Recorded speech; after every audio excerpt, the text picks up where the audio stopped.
The water issue I researched was the Yemen water crisis, and it is currently happening in the Middle Eastern country of Yemen.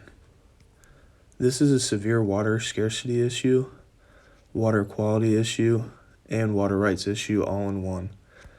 Factors that are causing this issue are an extreme growth of population in the country, extremely high rates of the exhaustion of water sources, and a strong lack of regulated water use by law enforcement and government. With the highest rate of exhaustion of water sources in the Middle East, some studies have shown that the capital city of Yemen, Sana'a, could very possibly run out of water within the next 10 years. The entire population of Yemen has been negatively impacted by the crisis.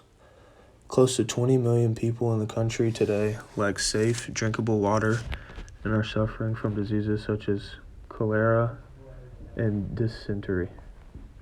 On top of that, the health system in Yemen has failed to treat most of these cases due to the magnitude of the issue, and even most hospitals lack running water throughout the country.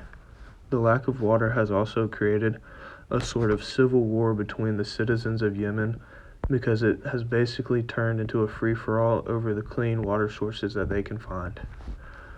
There have even been reports of children being shot and bombed while waiting to fill up jugs from water trucks that drive around and attempt to get enough water around to as many people as they can.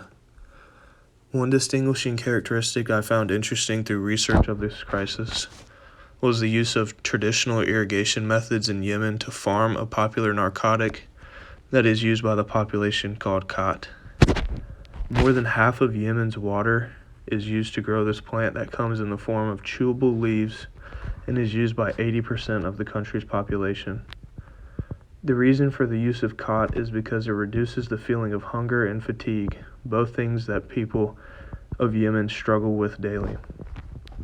Farmers continue to plant and harvest khat because it makes good profit, but in return to produce the plant, it is using up an already scarce source of water and also soaks up most of the groundwater in places it is harvested. The government has attempted to reduce and regulate the amount of khat produced, but the people of Yemen are so invested into it that nobody will listen or abide.